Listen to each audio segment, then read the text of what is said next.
two guys and a gal, talking about movies. Two guys and a gal, talking about movies. Two guys and a gal, they're talking about movies. And you know, they are really groovy. Two guys and a gal, talking about movies. Two guys and a gal, talking about movies. Two guys and a gal, they're talking about movies. And we know they are really groovy. They are really groovy. And of course, that theme song is by Diane Call. We love her, and she's hosted a number of different shows on the network, and she writes theme songs and performs them, and they're impeccable and amazing.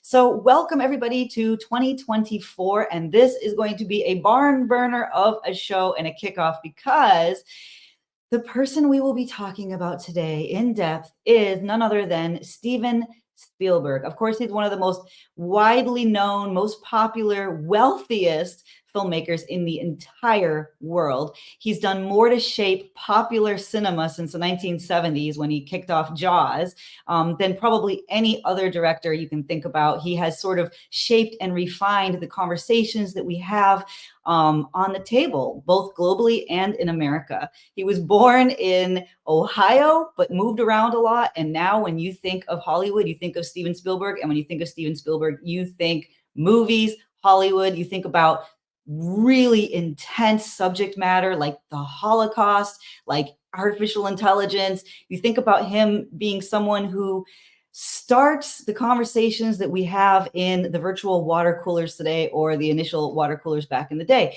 He just has made all of the films that you have seen, and you'll be able to really jump in here, and you have a lot of opinions of your own. So please get those comments in. And if you're not watching the live broadcast, still get them in. We go back, we check those. And if you're lucky, you might get a note from one of the guys. So let's bring on your hosts, Manny Zamora and Rory Penland, to talk about Steven Spielberg. It looks like Woody Allen there. And that's the face of a man who has a lot more money than we do. That's, you know, I used to make a lot of movies. No. Obviously, that look is homage to Woody. It was Woody Allen, but it was his face, so I was a little stymied there for a minute. But I love it. Is that AI? Is that a? Okay, so who chose? Married to Amy Irving, and now I'm married to Kate Capshaw. I just want to say something. I was just telling Dennis Tardon earlier about how my mother had a dentist who talked like Woody Allen, and he was really good at his job, but the whole time he would be doing her procedures, he would be like self-deprecating and talking about, I don't know if this is going to work now. I'm not really sure. And then they fired him. So the whole time you're there with your mouth open, there's a guy being like, I'm not really sure. I'm not really good at this. You know, it's all Woody Allen. But then he was competent, but they let him go because they said that he inspired too much doubt in the patient. Yeah. It's like having Larry David operate in your mouth. It's not a great look. Anyways, all right. So why did we choose Steven Spielberg to kick off 2024? Well, this is our first show, our new season, new year, new opening, the whole 9 yards. And I thought, who better to start off with than Steven Spielberg? One of the, as Renee just said, one of the biggest names in Hollywood, director, one of the few directors that people, I think, actually know by name. So yeah, I mean, and plus so many great movies. I think he's one of the few directors that really is very consistent in his filmmaking and just how it's quality they are. I mean, not all of them are huge box office, blockbusters or whatever. I'm sure there's some bombs along the way, but even his lesser movies are better than a lot of people's a game. So that's just one of the reasons why we decided that Spielberg will be our entry into the new year. Absolutely. Yeah. Rory, what are your impressions of Spielberg? What do you think of when you think of Steven Spielberg? Yeah, he's a big name in Hollywood. There's no doubt. Started out real strong. He actually, his story is that he actually watched the front gates of Universal Studios, I think it was, and he saw the people going in the suits with the briefcases and stuff, and so he dressed up in a suit and got a briefcase, and he used to walk past the front guards at the studio. This was back when you can actually get away with that. This ain't gonna happen You today. can't do that now. No. But that was back in probably the late 60s, early 70s, and he was a film student. And once he got inside, he used to watch how they did TV shows. And eventually people got to know him. And he started going on the lot, as a person who actually belonged on the set, in the studio. And eventually they started giving him work. He did work on Rod Serling's Night Gallery. Did a couple of shows of that. Ended up doing a TV movie called Duel, which is actually a very interesting movie about a man who's being stalked by a big guy in one of those big Mack truck, Mm-hmm. and he was able to sustain that, for a whole TV movie. I guess Wow. a TV movie is about an hour and 20 minutes, with time for commercials and stuff. So, Mm-hmm. He was very lucky early on in the beginning, because they gave him Jaws. Yeah. Actually he did like Sugarland Express with Ron Howard, ironically with Ron Howard, who's another director that came up from that time. And he turned Jaws, which was supposed to be just a schlocky B horror film, into art, and there it is. That's how it all started. That's how it went down. Yeah. And back in the day, I mean, I remember watching Duel on, it's probably one of the best TV movies ever made. And of course, back then I didn't pay attention to who directed what. And, I just thought it was a good movie. And I mean, but looking back on it now that we've seen Spielberg's career and how it's blossomed, you can see the makings, you can see the beginnings of how he can create suspense. How everybody talks about Alfred Hitchcock being the master of suspense. Spielberg, if he studied Hitchcock or just kind of came to it on his own, I'm sure he studied Hitchcock as a film student. He learned those lessons, and he is also very, very masterful when it comes to suspense and creating that sense of tension with just a few scenes, just a few noises. Sugarland Express was his first feature film. It starred Goldie Hawn, of all people, and Ron Howard, like you said, and everything. And again, it's early on in his career, he just come off of television or come out of television, I should say, and but you could still see it. You could still see that this was a talent right here, and the rest, as they say, is history.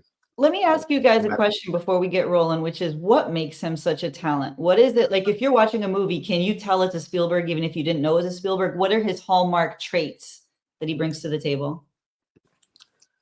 Oh, it's a different thing. There's he does a thing where he like pulls into somebody's face, at a very dramatic moment, or has people come in frame. A lot of the cinematography, of course. He hires good cinematographers. He hires, yeah. He's a good delegator and a good team builder. That's for sure. He knows who to work with. Yeah. But his biggest strength to me is that he gets the best performances out of his actors. Yeah. And that's the whole. I mean, a good director of a movie when everybody is doing an awesome job acting. And it's effortless, it's flawless, you can't even tell that they're acting.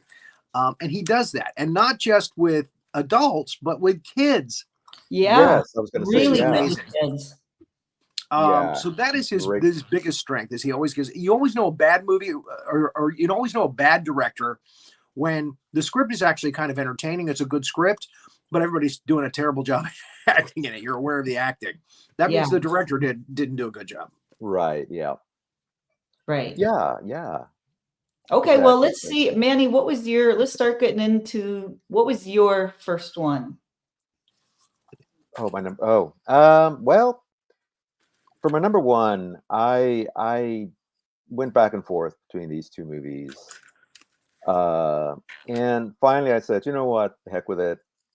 I'm going to call it a tie because they're really almost like a double feature, and it's E.T. the Extraterrestrial and Close Encounters of the Third Kind.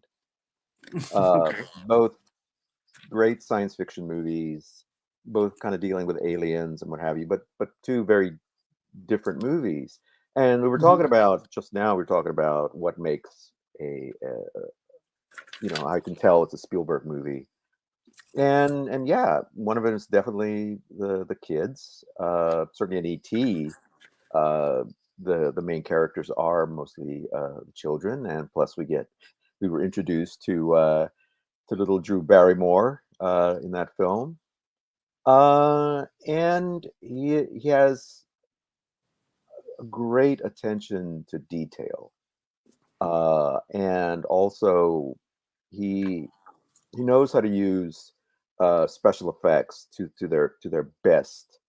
Uh, you know, to really, it's not just something like, oh look, it's a, he makes he makes the effects a part of the story, whether it's the big mothership at the end of Close Encounters or little ET. Uh, and even though you look at it now, and you know it's animatronic, it's ET was designed by an Italian special effects guy named Carlos Rambaldi, uh, and he also did the aliens in Close Encounters. But that aside, you wind up believing that this is an actual entity. He turns this, what is essentially a puppet, into a character, and a believable character, and a character that you wind up caring for, and you know uh well, one of the other characteristics of Spielberg is he does tend to get a little schmaltzy, a little sentimental with some of his in some of the scenes, some of his characters, like at the end of ET, Yeah. when they're saying goodbye, and oh my God, it's just you can't help but cry at that. At least I did. And things like that. And but also, like I said, he knows how to ratchet up suspense, you know, and and so you got these two things going on at the same time. You have, this character that is clearly artificial, and yet you wind up caring about it as much as you care about the human characters, because he doesn't forget about the human characters either. He doesn't like, oh, look at all the special effects. Like, no, no, no, you get the human characters as well. You care about the kids. You even care about the adults. And you also a bit of misdirection. There's this one character that seems like he might be the bad guy in the story. The guy with all the keys that's rattling and all that stuff. I think that's the only name they give him in that is Keys. Yeah, because I mean that's what you focus on. It's like that's how you know it's him. Um, but he turns It's out to be, Peter Coyote. That's the actor's yeah, name, but Peter yeah, his Coyote. character's name in that is just called Keys, I think. Right, right. So, but even he, at first you think, oh my God, is this a bad guy? He's after our little ET, and so on and so forth. And then no, it turns out he actually has a little sympathy. He's curious about this creature, or Well, this alien. he met him when he was a kid. He explains to Elliot. He met him when he was a Oh, kid, and he's all grown right, up now. E.T.'s come right, back. right. Yeah, I kind of forgotten about that, but yeah, you're right. Hmm. And then in Close Encounters, talk about great performances. You have Richard Dreyfuss as this man who has a close encounter. Yeah, exactly. And you know, you have Melinda Dillon uh, Harry Gar. and Terry Garr, exactly, plays his wife, or uh, Richard Dreyfuss's wife in the movie. Mhm. And a special appearance by a French director named Francois Truffaut. He plays Mhm.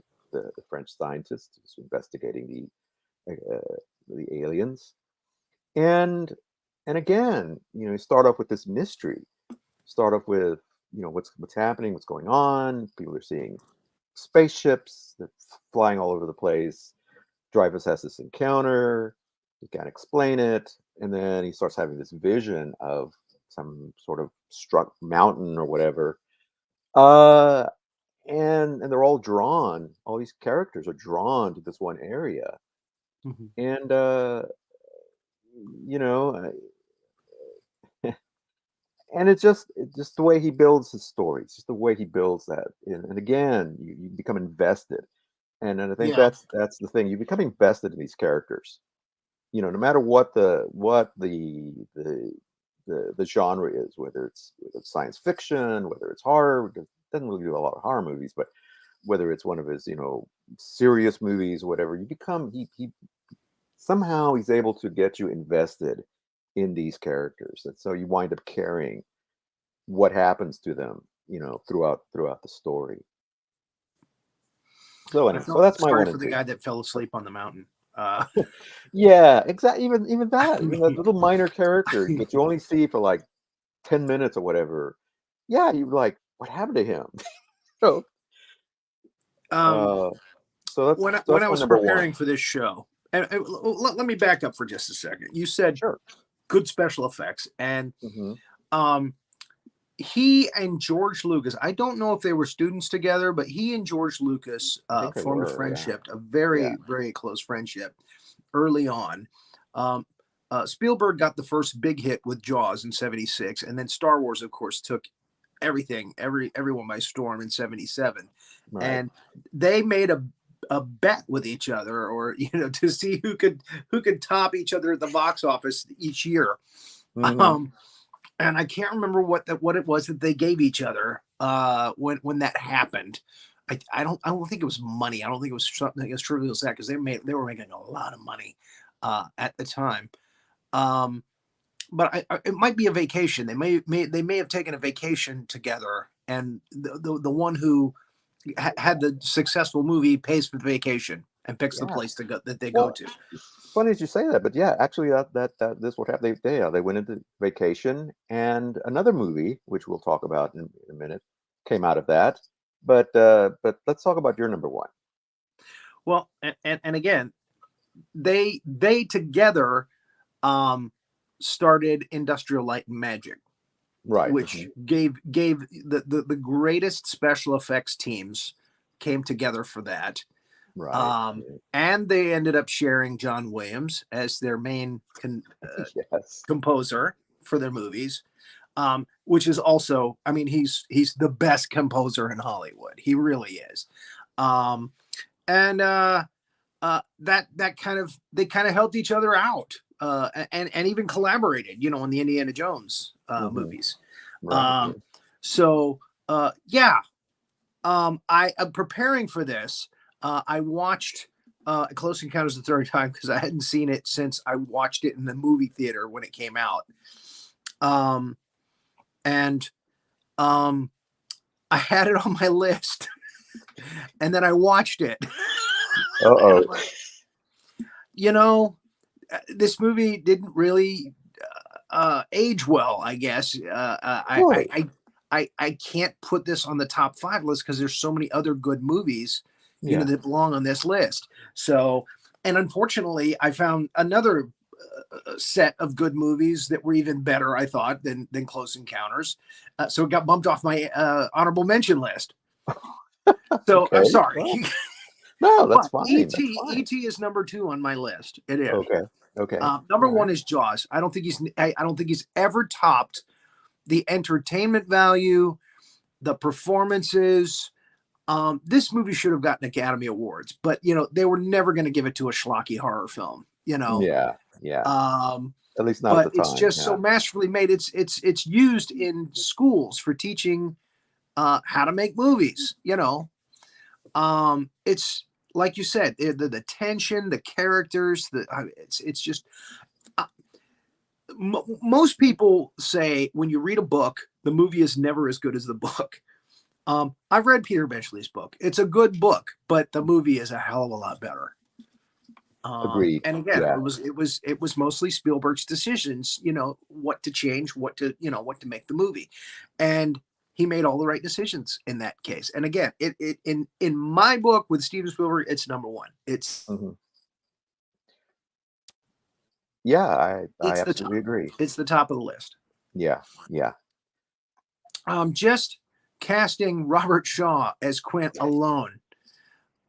Yes. Shaw, that performance is just so unbelievably good on so many levels.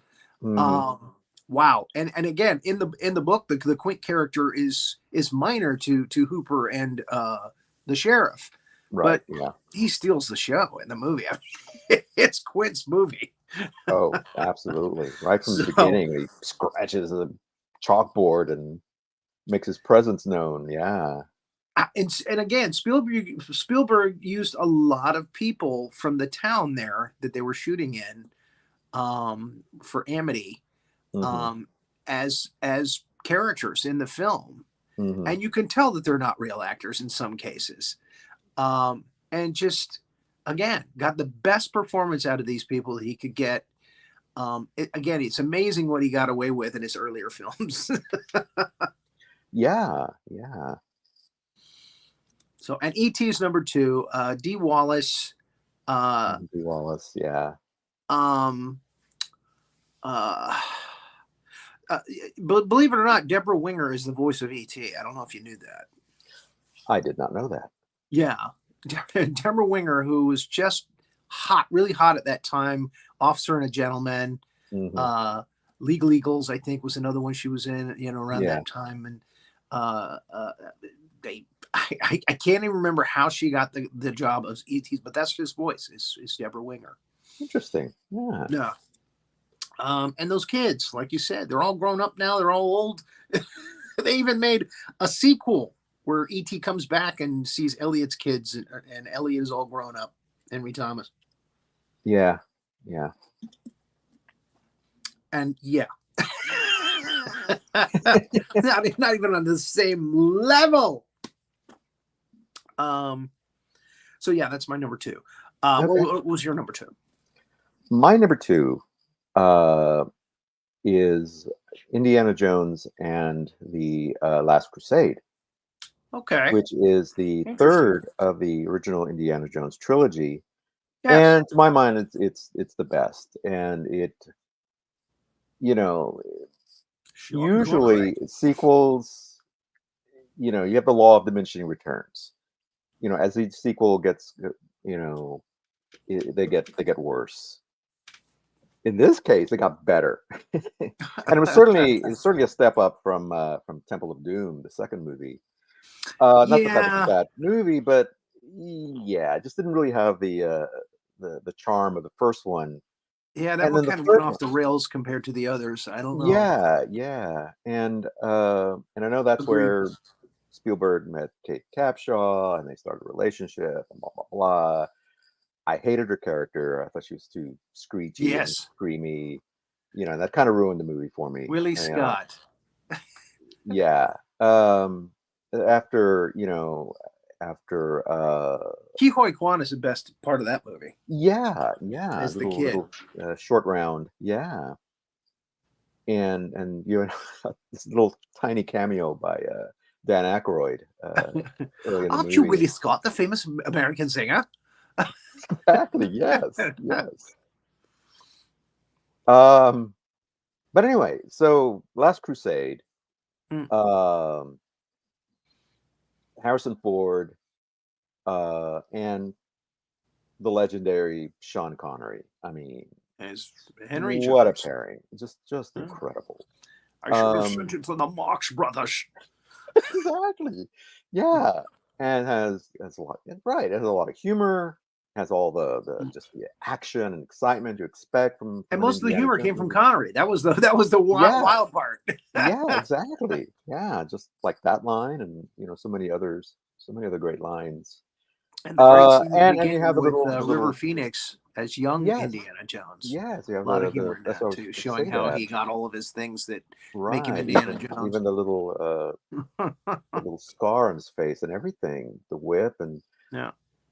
I mean they really did a good job. You know, and just the story of the excuse me the searching for the Holy Grail. Oh, I see Poltergeist there. Spielberg didn't direct that; he produced it.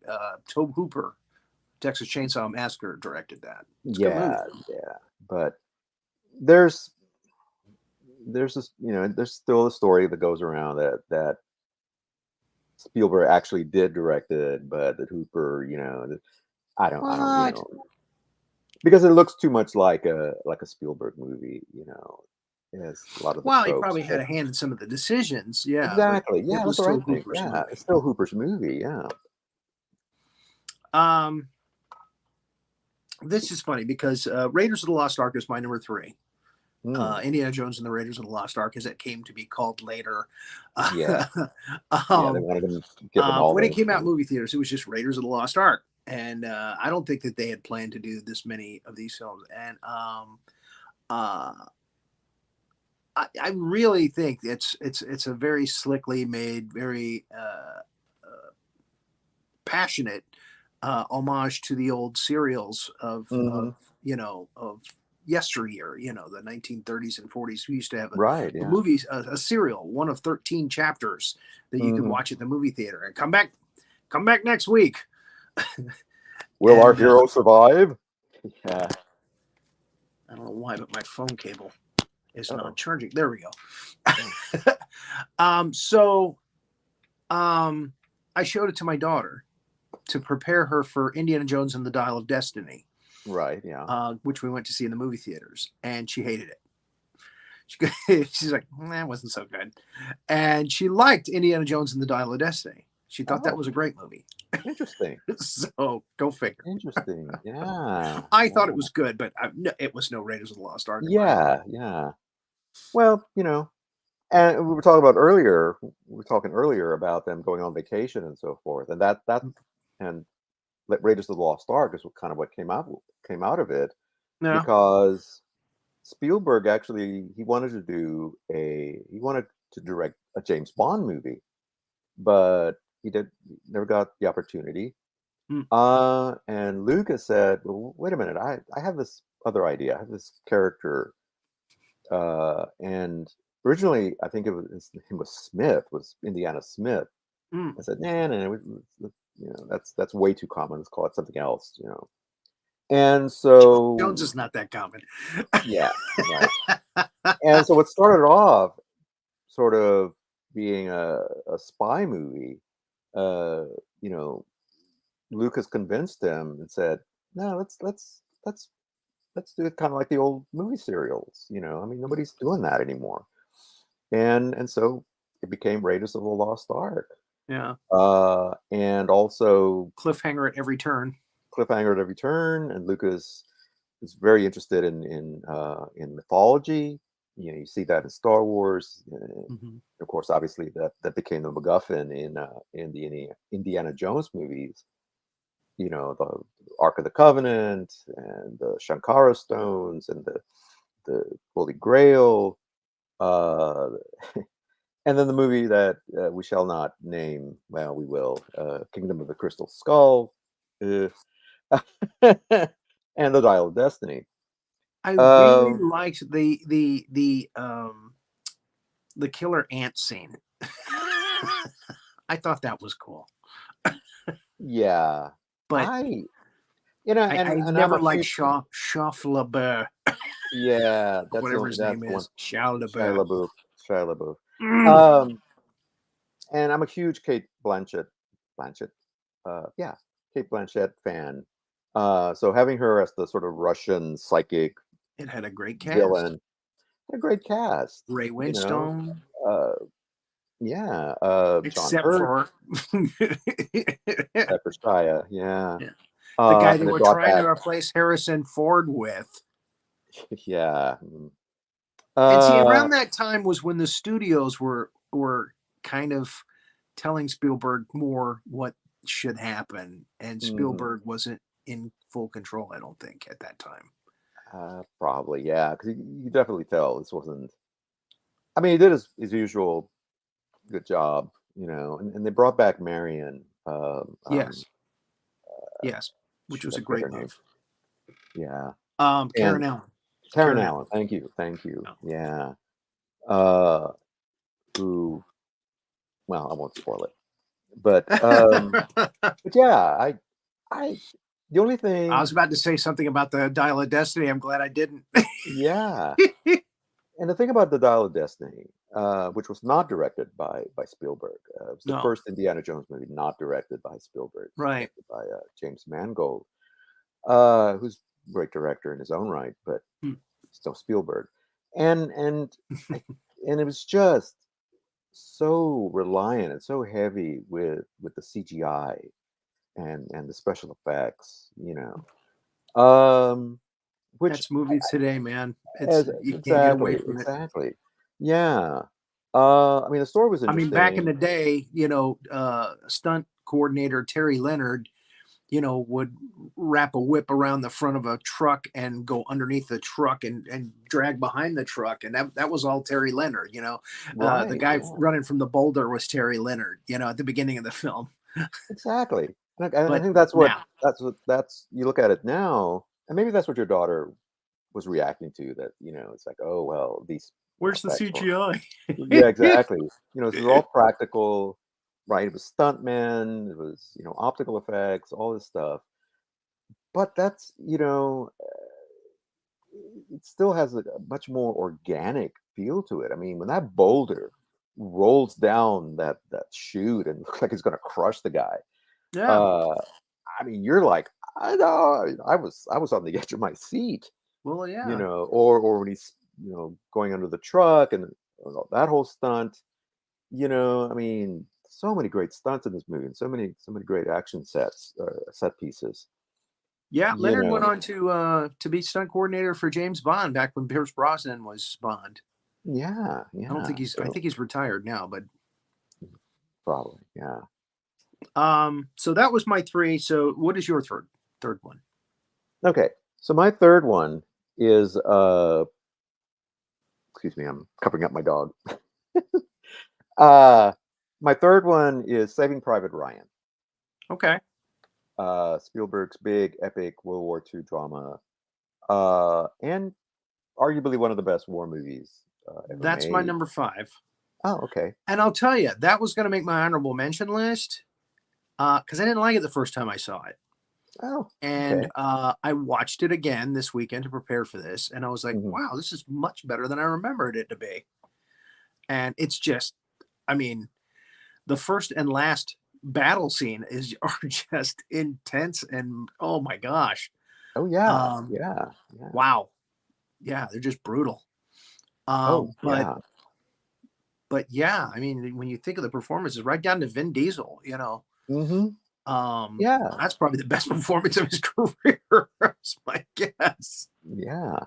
But Um, yeah, it's like, and he doesn't have a huge and part in it, I mean, yeah, they're a big, huge band of guys. There's a lot of people in Giovanni Ribisi, yeah, um, yeah. and of course Tom Hanks and Tom Sizemore.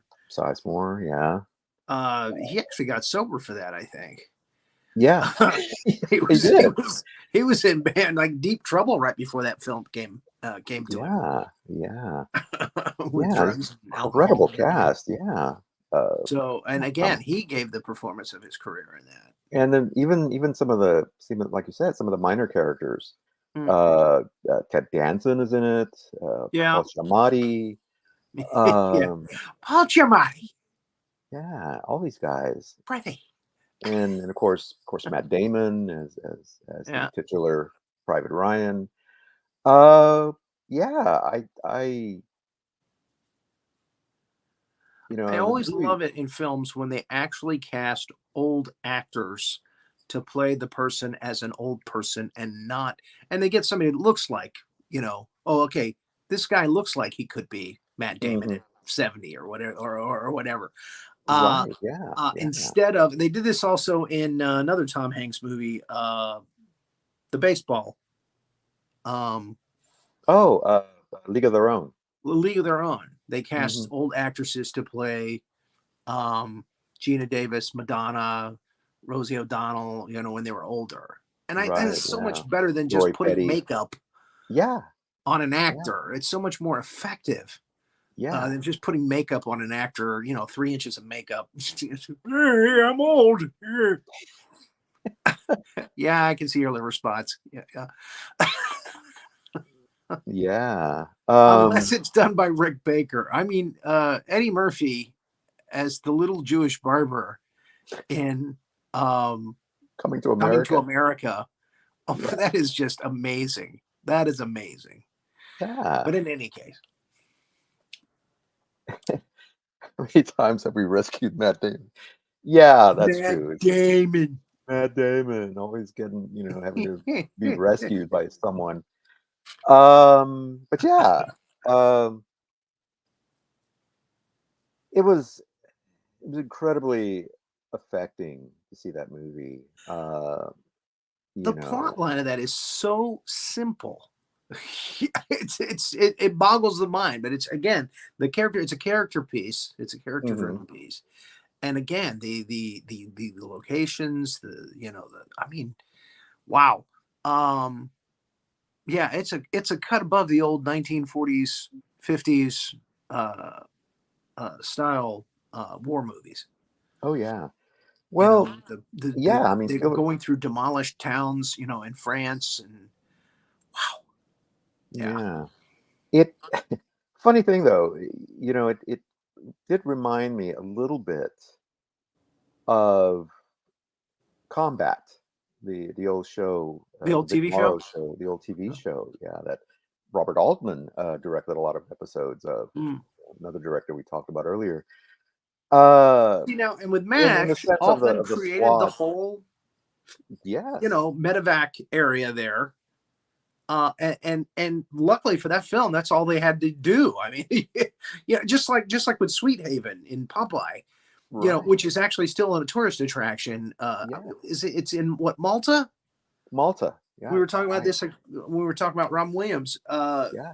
Again, he created the whole environment Hmm. for the all the action to take place right there.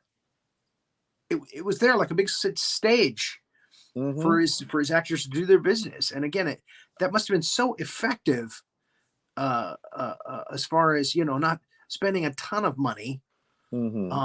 coming up with sets here, sets here, sets here, sets here, taking them back to the studio for sets there. Um, and again, when they go to this town where Ryan is, and it's buildings with walls falling down, and families on the second and third floor. It was just amazing. Yeah.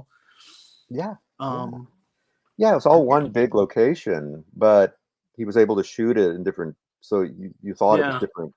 different places. Yeah, sometimes they're out in the Uh, fields, sometimes they're on a yeah. dirt road. But again, Exactly. you've got You all those know. tanks and vehicles and things. It just Yeah. looks very realistic.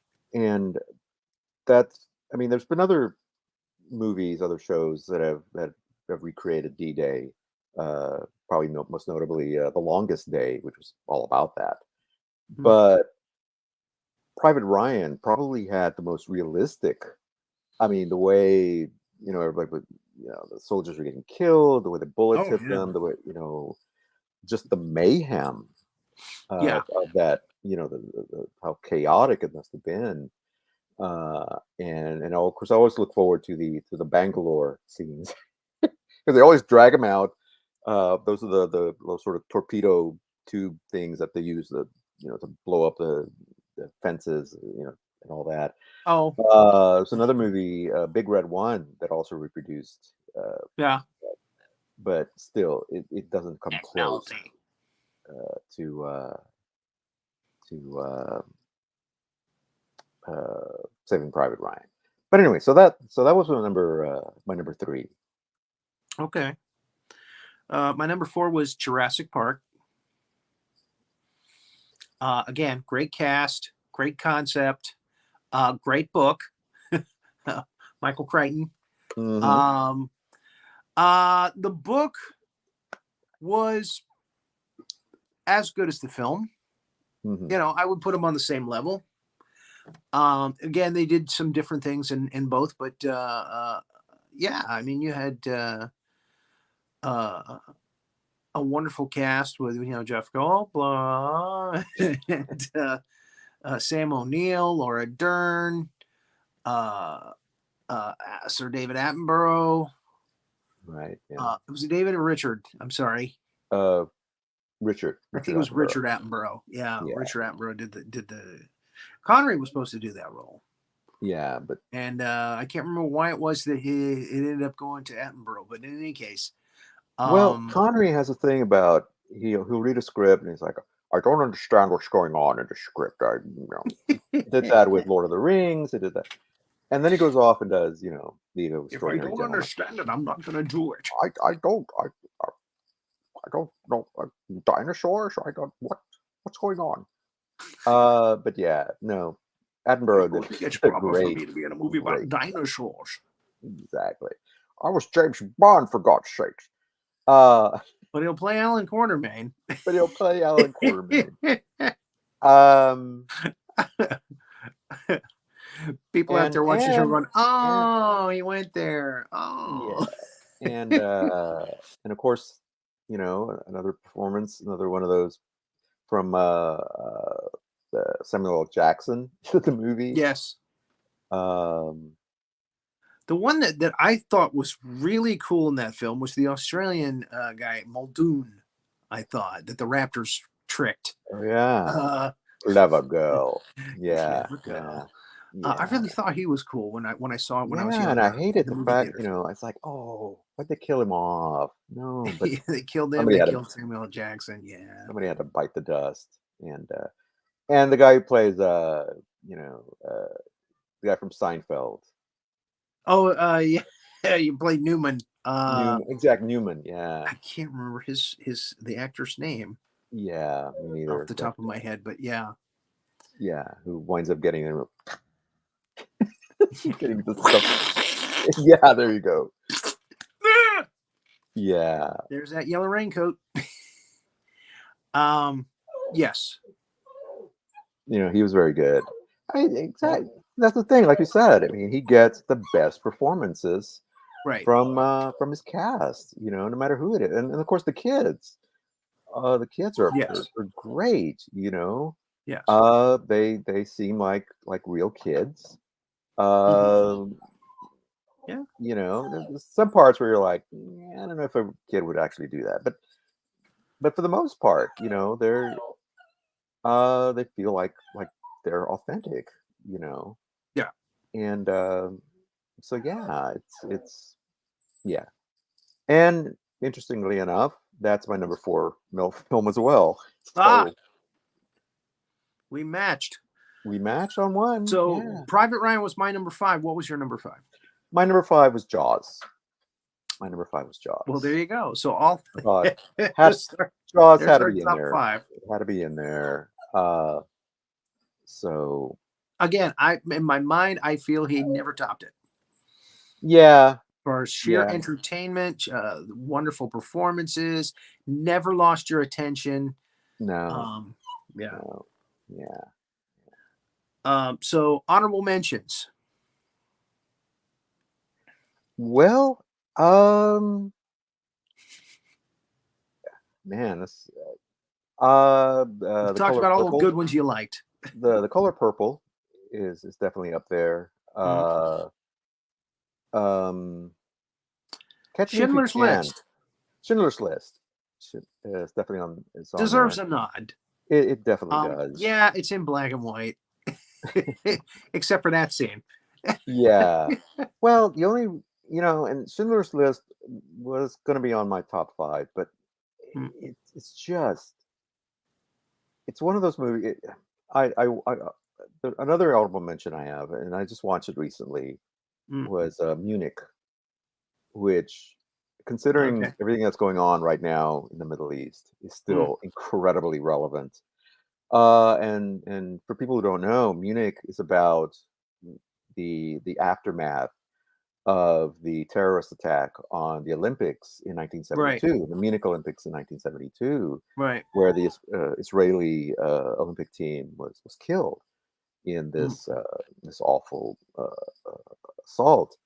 But the movie's about what happens after the Israeli government, which is headed by Golda Meir at the time, forms this hit squad led by Eric Bana, and also Daniel Craig's in it as one of his team members. Mm. And they're assigned to go and kill these 11 men who were responsible for the attack. Some who were directly there, and some who were sort of organized. And the movie's about Eric Bana, his character, and just his descent into darkness and despair and paranoia after a while, because it starts off with just this simple, go and kill these people, but after a while it just becomes something else. And it's such a slow burn, though. I mean, it really, after a while, I gotta say, I kind of like, all right, get to the point here, but it's still good. I mean, it's a good movie, but it was just a little too slow for me, and I don't mind slow, but this one felt a little too deliberate for me. But I still Yeah, enjoy it. I felt the think same the way about Lincoln, performances. which is also an honorable mention on my list. Lincoln, yeah. Another one that's on my honorable and sort of in my head is a movie called Always, Uh, with Richard Dreyfuss and Holly Hunter, John Goodman. It's more of a romantic comedy, but not really a comedy. It's more of a romantic story.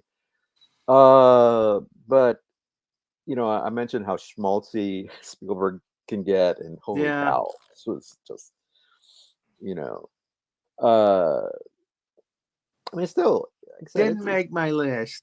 yeah, but also I did some other, oh, how much time do we have? I mean, Minority Report,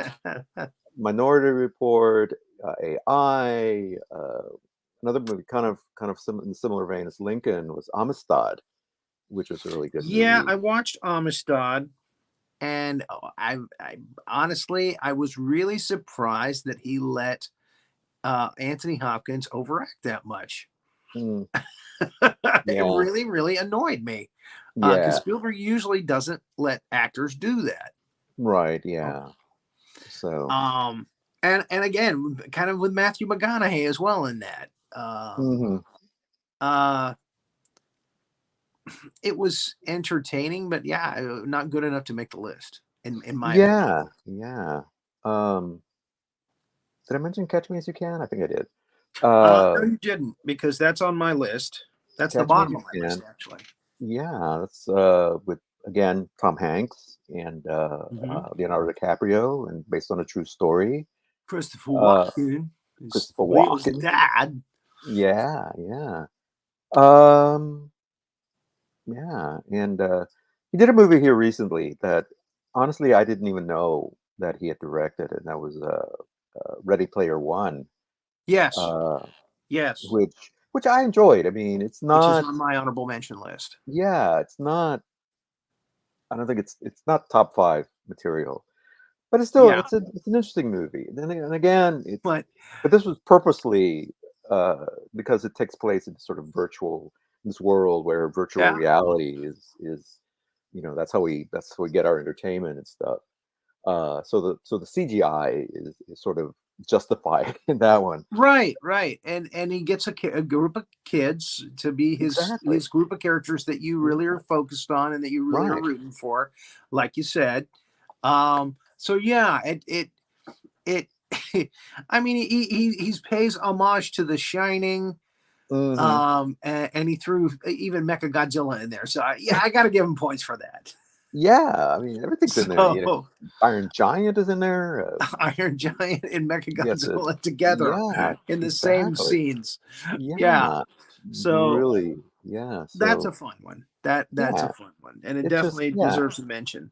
That one. Yeah, that one's just pure. Just that one's pure entertainment, I think. Now, around the same time they did Catch Me If You Can, which again, you never would have thought that DiCaprio could do comedy. Hmm. Surprise, surprise. And one of the most understated characters that Hanks has ever played. Hmm. Um, uh, uh, Again, very, very entertaining movie. But around the same time he did that one, he did The Terminal with Tom Yes. Hanks. Yes. And Another really good one. as Yeah. much as I want to say that's Stanley Tucci's movie, Hmm. because he's such a great villain in that. He Yeah. hate him so much. Absolutely. Yeah. Um, Yeah. it's a wonderful little comedy. It really Hmm. is. Where Tom Hanks is stuck in an airport because of some political goings on in his country of Kazakhstan, something, Right. something like that. Exactly. Um, Yeah. and yeah, he kind of makes his way into everybody's heart there at the airport, and everybody's Hmm. rooting for him, and Yeah. Except he Stanley finally Tucci. gets, yeah, except Stanley Tucci, who's like Uh, the head of security and safety there. yeah. Yeah. Great movie. Um, So yeah. yeah, Very but enjoyable. that's when Spielberg was kind of just yeah, he was just kind of making cutesy comedy standard fare. Uh, Yeah. really, you didn't think, hey, well, this is a Steven Spielberg movie, you know? But again, he kind of went back to making the more grandiose Steven Spielberg movies when he did Lincoln Lincoln. I and I forgot that he did War of the Worlds. yeah, Another one with Tom Cruise. Yeah, which is pretty decent adaptation of the H.G. Wells novel. And another Tom it's Hanks movie that I forgot about was Bridge of Spies, which is actually yeah, it's okay. Do we dare talk yeah. about West Side Story? I just refuse to watch it.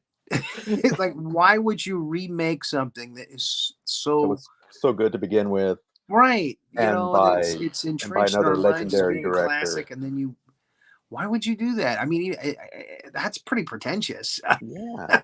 Of all the musicals that he could have done, why that one? If he wanted to make a musical. Ay, Uh, yeah, yeah, yeah, yeah. I haven't seen it either. I'm like, no. The original Robert Wise one is just so good.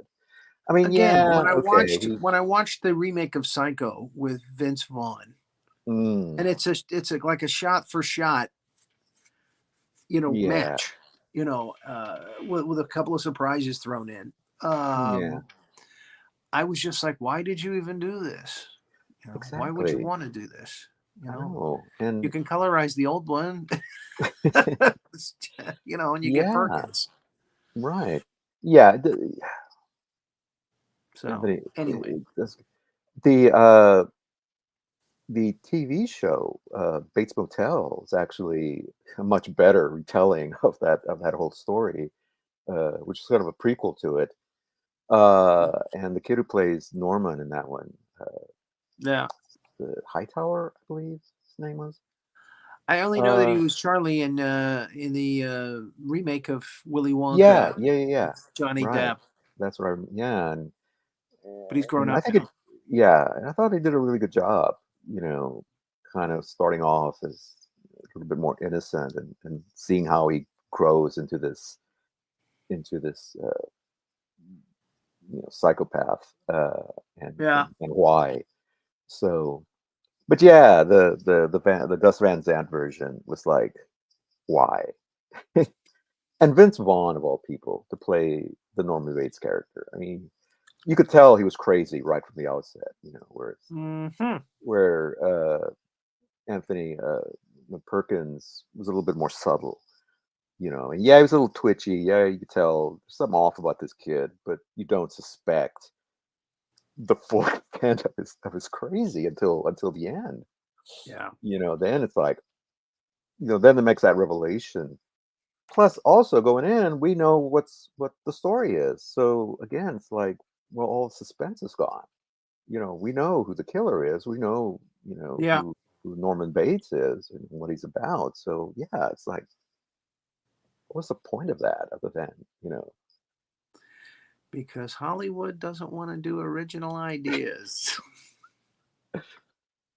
They would Yeah. much rather take something that's been done before. It's a known property. Hmm. It's a business. Yeah. Oh yeah. Yeah. Absolutely. So All right. it's unfortunate. Yeah. So what are we doing next time? That's all that I can come up with. All So right. what- Yeah. Yeah. Me too. So next time we're going to squint like Clint. Talk We're about doing Clint Clint Eastwood. Eastwood. That's right. Oh, I You like feel that. lucky, punk? Well, do ya? You made my day. So yes, we're going to talk about the legendary Clint Eastwood himself. Yeah, that's Awesome. right. You hear that, Scott? We're going to talk shit about your dad, and there's nothing you can do about it. No, we're gonna prop your No, dad we're up. We're not. gonna talk shit about No. you. But anyway, Yeah. No, again, no. I have to not pick a fight with Scott Eastwood because that might not have been Scott Probably Eastwood. wasn't him. It probably wasn't him. You know, Yeah. it might have been So, just some guy yanking me.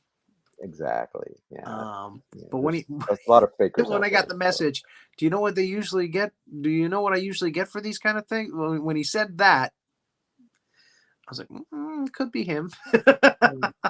Yeah. Anyway, So no. anyway, my No apologies to crying over Scott. spilt milk. My apologies No to crying over Scott spilt Eastwood. milk. Okay, we're gonna talk So spaghetti westerns and Dirty Harry next time. that's right. That's right. Oh man, yeah. Last All call right. for alcohol. Go ahead, make my day. That's right. All I can think of is arachnophobia when he was flying the jet, and then remember it was No, tarantula. tarantula. Sorry, not Yes. arachnophobia. Sorry, I get them. The end of Tarantula, yeah, it's Clint Eastwood flying the jet. And it was really great because, like, when we watched Napalm back scene. that show, Rory is like, "You'll know by his eyes." It's definitely Yeah, there's no It's a mistake. giant That's tarantula. right. there. I'm Yeah. headed for him. I'm headed for him. That's right. I've got a Bomb the payload crap out of this waiting for fight. you.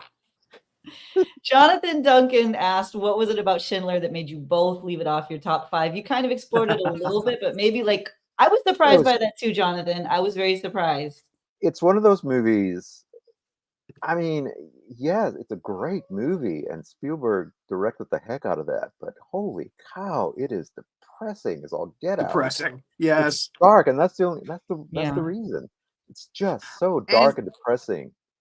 I mean, they kind of has a little bit of an uplifting ending because you find out, but oh man, it's just slogging through it. I mean, I felt the same way about Munich. Just I felt the same way about subject matter Amistad. and Amistad. Yeah, most of the what I call the VIP movies, the very important pictures. I mean, really gets heavy, and you're like, I okay. realized there was a message that he was trying to get through there. I get it, but I'm sorry. I just as far as entertainment, like Manny said, it's like you walk out of the theater like, and you open up a vein on each arm. Exactly. Yeah. Um, I call it a one and done. It's like, okay, I saw it. so Great. again, wonderful Never gonna see it again. performances. I mean, it gave us Ray Fiennes. Yeah. It catapulted Liam Neeson, I think, to a new status in Hollywood, which was good. Yeah. Because he had been doing stuff like Darkman and High Spirits up to that point. Yeah. It showed that he had the chops to do dramatic acting as well as So Exactly. again, there's a lot that we owe to that film. Again, black and white. I don't know why he chose to do that in black and white. Again, I think his message would have been much more effective in color, but he chose to do it in black and white. Nah, I think he was trying to sort of, set in the 40s. Obviously, World War II, and a lot of films. He just wanted to do the little girl in the red coat. Yeah. So, I mean, it was a choice. Disagree with it, agree with it. I get why they did Ed Wood in black and white. I get that because all of his films were in black and white. Well, that's not true because some of his later films were in color, but The ones that they talked about in the movie were in black and white. And again, it Well, was also looking to see. sometimes though, color sometimes color gets in the way. It really does. It becomes a distraction. And I think for that particular movie, for Schindler's List, it needed to be grounded. It needed to be grounded in I mean, yeah, I could have shot it in color. I mean, obviously, he did Private Ryan in color. He did all these other movies in color. But I Yeah. think for that particular one, the subject matter was so Which came grim. first, Schindler's List or Private Ryan? Schindler's List, I think. Okay. I think the studios probably said, no, you're doing the next one in color. Let's see. Schindler's List. Where are you? Yeah, Schindler's List was 93. Private Ryan was 98. So yeah. Yeah, there you go. So. But anyway, I mean, not to take that. Schindler's List did well at the box office, though. Yeah, it did very well. I mean, it's a good movie, like I said. It just, as far as watching it again, I have to be in a very special head place. I remembered enough about subject it myself to that I didn't watch it this weekend. But I'm probably gonna go back and watch it again. Yeah. I mean, like I said, I'm not taking anything away from the movie. It's a really good movie. It just, as far as my list is concerned, and I'm sure Rory's as well, is that those movies you can watch over and over and over again, and then still enjoy them and still have a lot of the same thrills, the really darker, serious movies like Schindler's List, like Munich, like Color Purple, Lincoln, yeah. You watch those, Amistad, they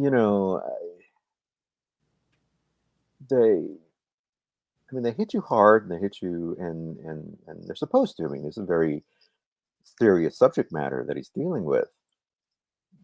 But, when you just want to be entertained, you just want to sit through a movie and go, yeah, that was fun. Yeah, that's not what you're going to watch. I mean, what kind of Schindler's List? Yeah, that was fun. Exactly. John Duncan's like, dude, you put Jurassic Park on your list, but you're not gonna put Schindler's List. Come on. Well, Jonathan, no, when you have your own show, you can do your own lists. So again, there are a lot of movies to choose from here on this list, and yeah. Again, I went for sheer entertainment value. If anything, Color Purple didn't make my list because it just the subject matter to me was just like, wow, okay, all right. It's like you said, it's a one-time watch, and that probably won't go back and watch it again for Whoopi Goldberg's fantastic performance. Yeah. Or Oprah Winfrey's fantastic performance. A few more times, but yeah, it's like, whoo. Yeah, me too. I do owe it another. I pick my personal favorites, the ones, like I said, that I could watch over and over, and be thoroughly entertained, and not feel like you said, slitting my wrists afterwards, or having to think about it. Yeah, exactly. And like I said, I mean, that's not to take anything away from those movies. I mean, they're good movies. Spielberg's an excellent director. I think we've said that enough. But just except for that short period of time when he was trying to be Ron Howard. Yeah. It's definitely a Roger Corman type experience. But all right, so I hope that answers your question, and we'll see you next week for Clint Eastwood. Miss Renee, you want to play us out? Yes, absolutely. And I just wanted to say one more thing about the black and white with Schindler's List. I remember I saw a documentary on this like a long time ago, and he said that he wanted, so like everyone's sort of intuiting why he did it, but he wanted it to be really grim and realistic. And then he wanted to have that girl in the red dress to be a specific person that the audience he did it for the girl in the red dress. Yeah, it's all about the girl in the, let me see if I can, but yeah, here she is. So that it could, you how clever I am. yes, because he With my was trying to make a symbolism. connection. When you're dealing with genocide, you're dealing with so many different people, but he wanted to like have the audience zero in on. And it kind of, and I think it also, what I was going to say earlier was it gives it a documentary feel to it. It looks like this was, newsreel footage from the That's time true. period. It gave it kind of more realistic.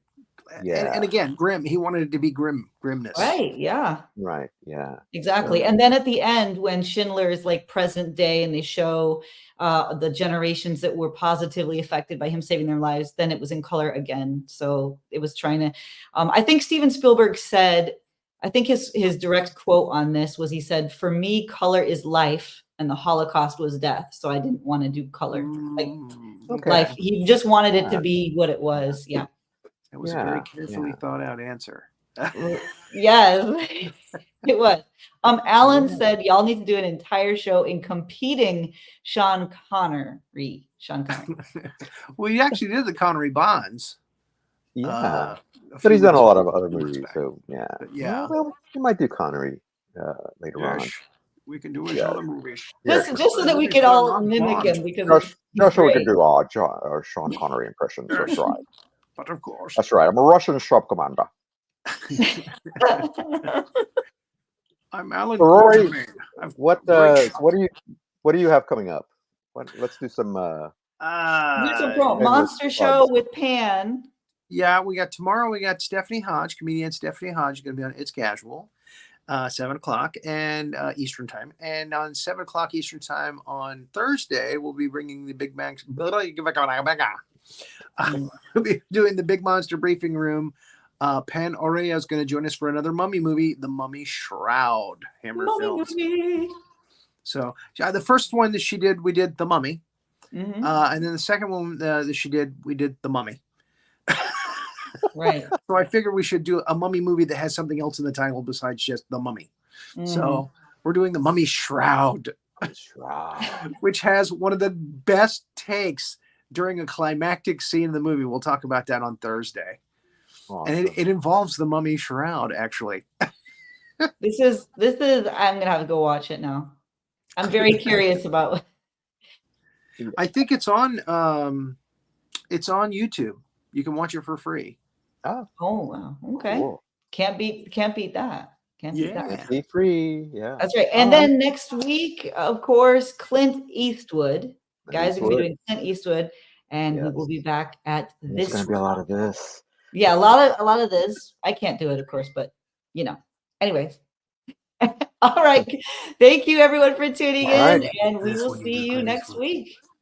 Right.